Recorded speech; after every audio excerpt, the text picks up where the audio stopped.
that is bag number 3 done. We've got a spare horn, but we don't need to worry about that. We are now moving on to, which is insulation of the rear suspension arms, and we need bag number 4 for this. So bag number 4, let's open this bad boy up. Right, so we've got our bottom arm pins and some ball cups. We've got our lower arms and some meaty washers.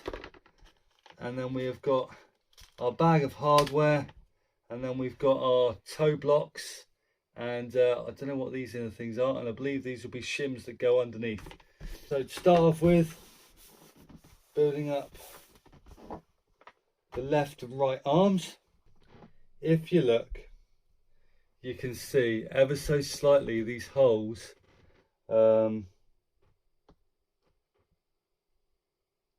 ever so slightly bit of a gap on top there as it dinks down. This is the right way up. You see how it kind of, the bottom arm kinks down.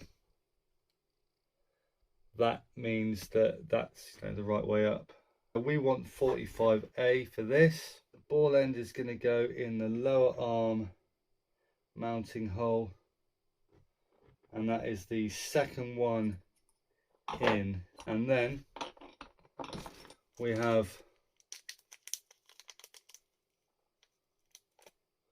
our suspension pin, which is a 30 by 45 mil.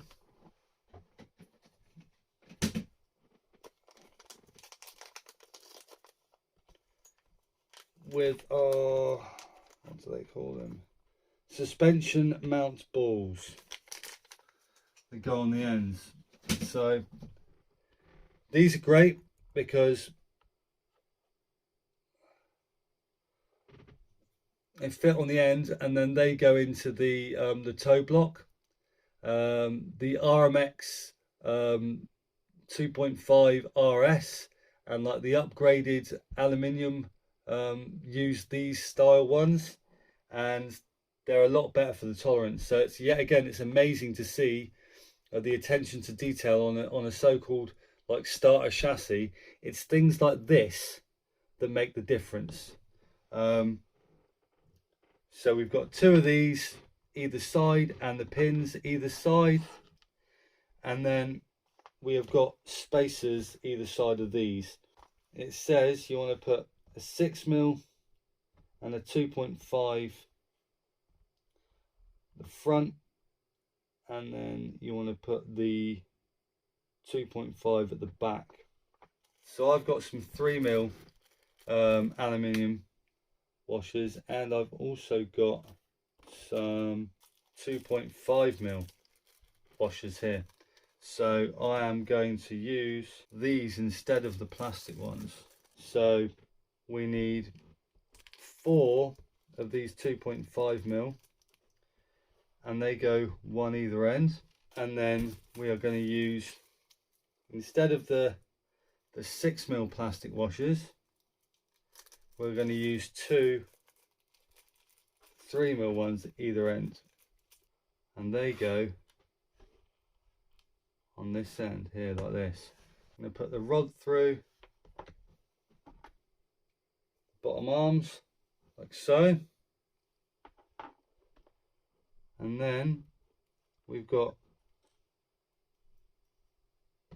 a 2.5mm either side, and then we've got 2 3mm in my case, or the standard 6mm if you're using that.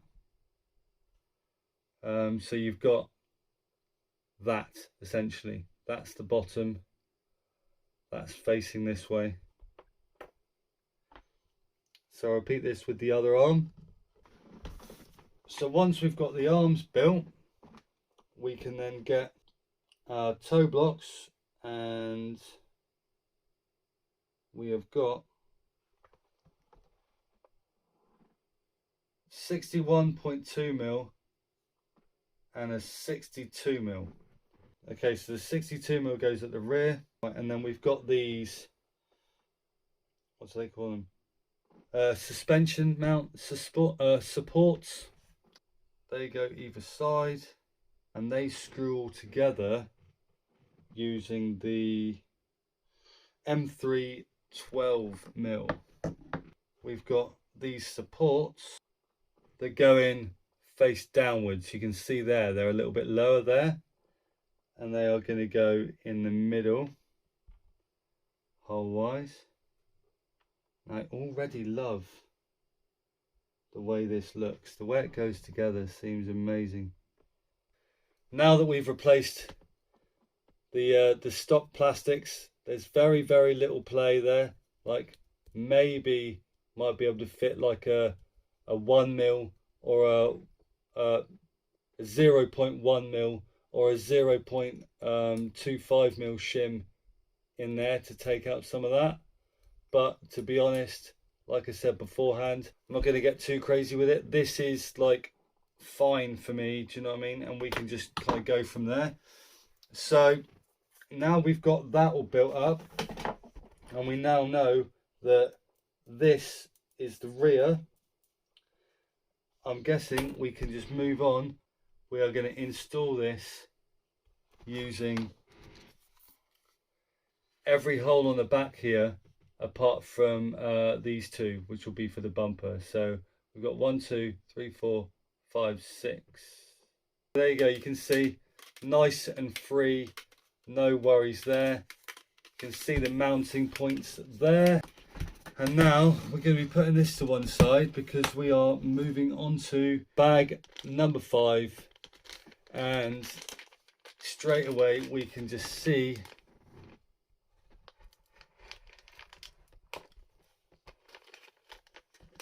the very basic spool diff. Spool diff basically means that it's locked. No fancy bearings or anything like that to worry about. So all we are going to do is basically lock it together.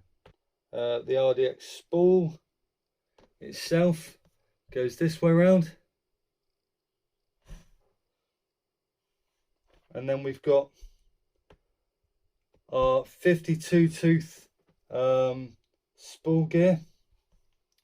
That's going to go just onto the shaft like so. Make sure that the holes line up. We can probably use our nice and skinny boy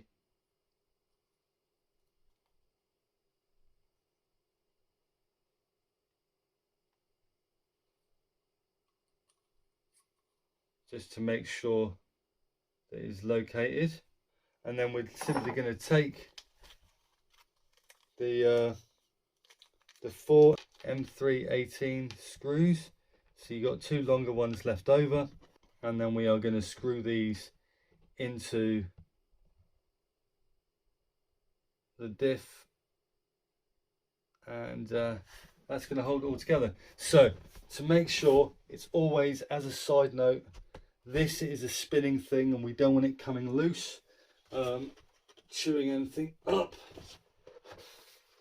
And I'm never likely to be taking this thing apart again anyway, because I'll be leaving the diff standard even if I take it out. It's always handy, any spinning parts, stick a little bit of Loctite on there. So your spur gear and any sort of parts that hold the diff together on the outer casing, it's always a good idea to use this. We are just going to open this up a little bit and then just put a little dab. Right, so all you need is just a tiny little dot just on the end. If you don't have any Loctite, you can always use a bit of paint, but it's always better to do that than leave it bare. So there we go, that's the diff.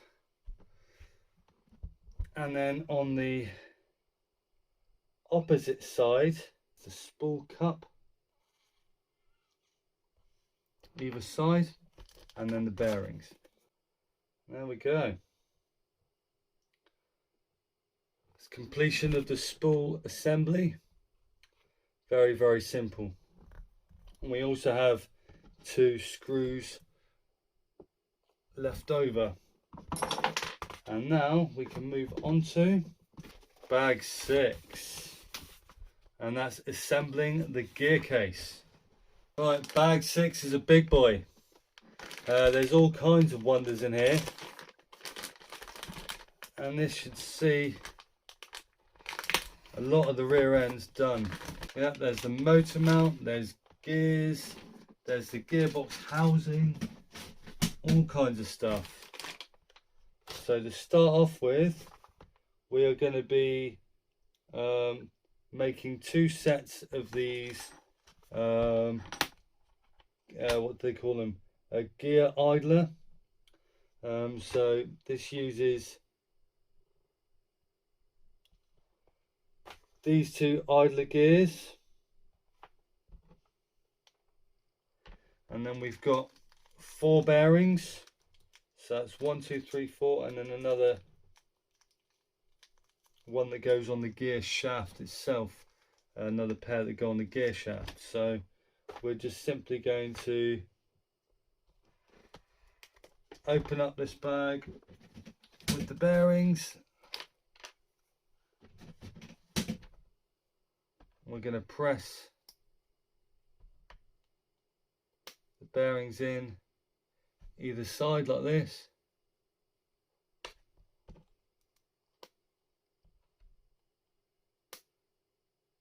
So we've got 2 of those. We've got 2 bearings left over. Then we are going to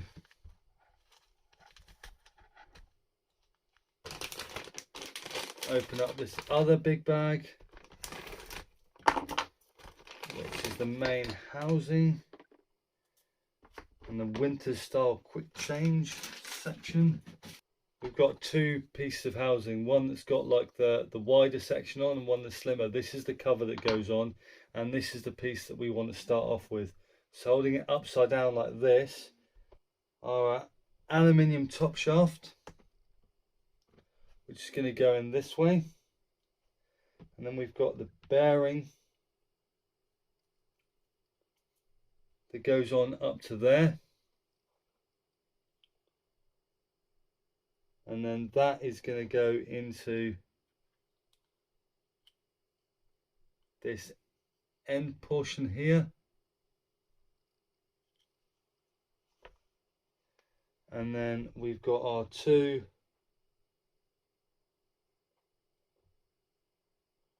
idler gear shafts, and we need 2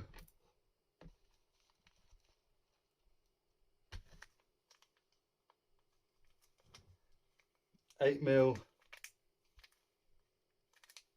M3 flathead screws, and they are going to hold the shafts in place.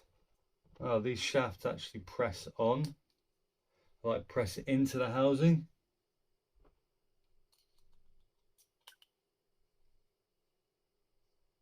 And then we are going to use these just to secure them. So these shaft idler gear shaft guides are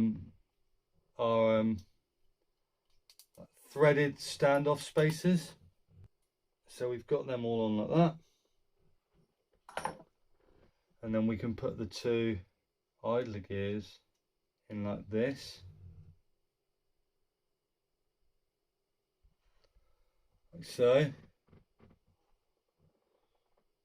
And then once we've done that, we can put the other bearing on the other side of our aluminium top shaft, and then put the cover, the nice snap over the top of that, and then we've got the 2 15 screws go in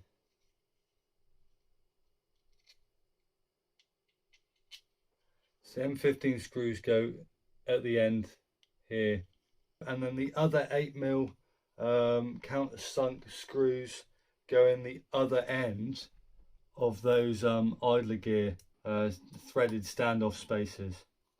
So buttery smooth. Right, so you've got them on that side, 15mm there, 8mm countersunks there and there. After completing all of that, we are moving on to page number 9, which will be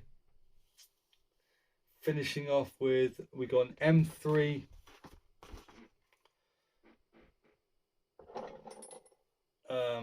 8mm button head,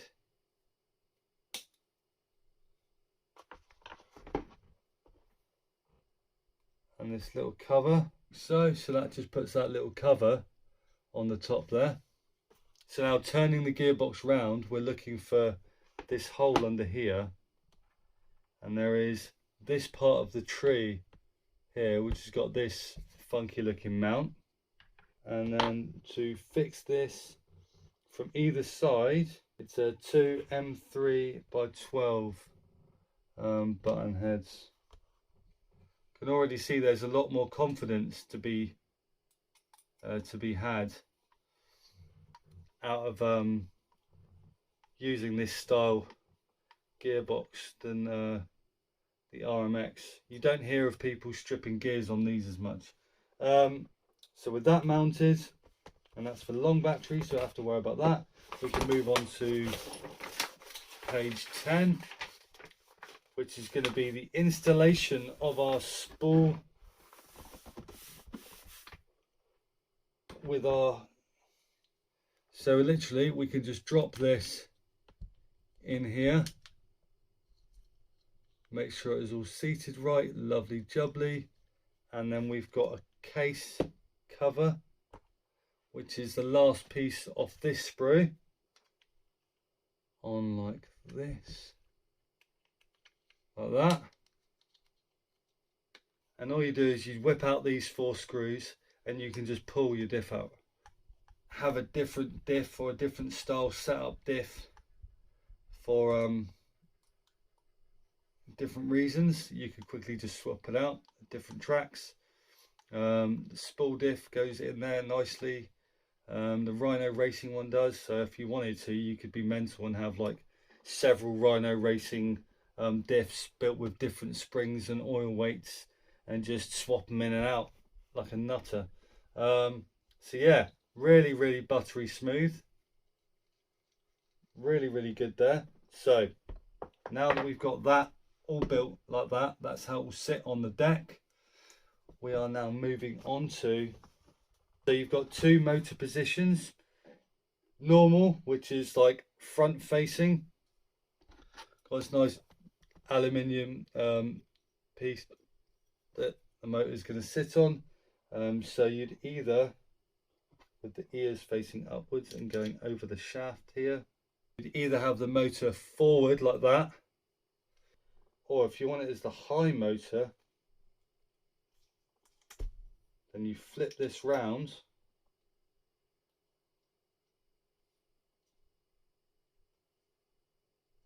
and put it on like this. So that then is going to be sticking up this way. Now I want it that, and then the 3 screws you've got left over, you're going to hold the plate on. So now we've got that gear case assembly completed, we can move on to page 11, assembling the battery holder. So there are screws from bag 7 that you need to finish off. There's 2 big ass bags of screws here. So let's put this to one side. Slowly ending up with like leftover screws that don't seem to have a home yet. Right, so that's that plate installed. So that's the cover where your battery is going to sit underneath, and we want the 2 battery holders. Right, so these battery holders are going to go either side like this. So one of the screws from like a previous packet that has been on the desk for a while is actually one of the missing M3x12 bolts needed for the battery mount. And then this is going to screw onto the side here. One of the latest things I did with my RMX, due to the body that I'd fitted,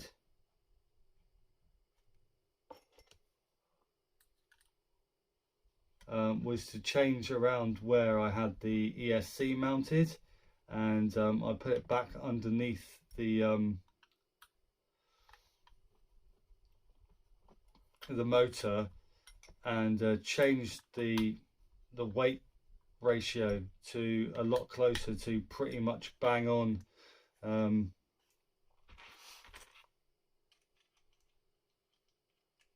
like 60-40, and I had a really good day driving that day.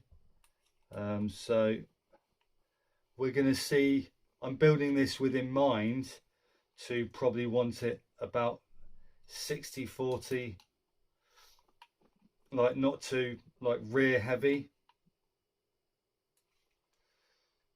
Right, so that is how it's pictured in the manual. These things here, got 4 of these.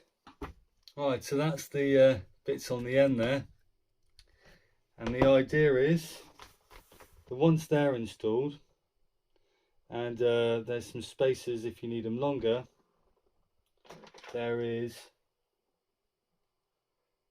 these Reve, what do they call them, battery plates, clip on like so, so then you can just open that up, pull your battery out. So while we've got it on the bench, we can get our battery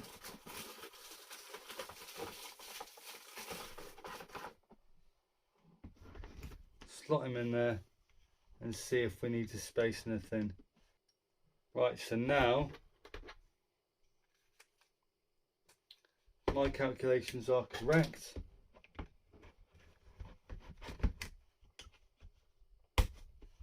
Holds it in nice and snugly with the 1mm spacers either side. And my battery that I'm using, my pair of batteries, are these 4600 mAh hard case batteries. So yeah, needed to space these out a little bit because of that. So that's all good. And now we can move on to 13. And we're going to be using this spur gear. Oh, I don't know what this is.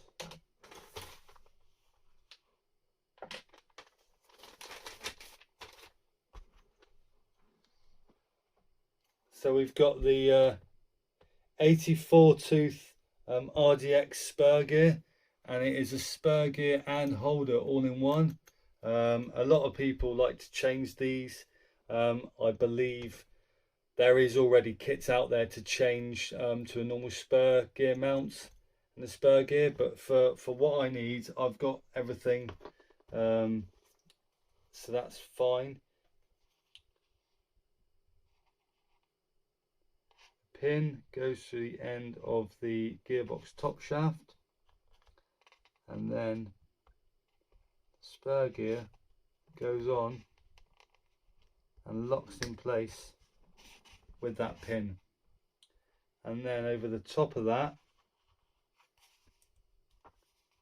got the M3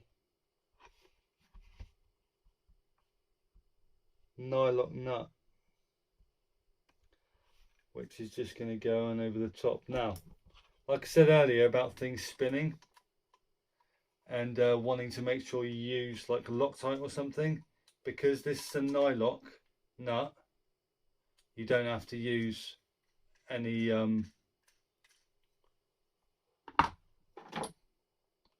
thread locker or anything. All right, so that's that fitted onto the gearbox. You've got a pin that goes behind that, that shoots onto that, and then the nut just screws it on, and then that's that done. So that's that. And then we got the chassis braces, and we've got all the gearbox mounting bits. So to start off with, we're going to be sticking on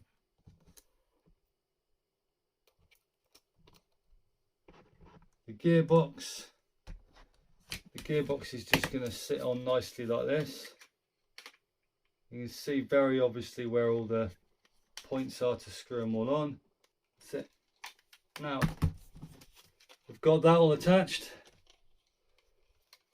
Right, now we're going to be moving on to the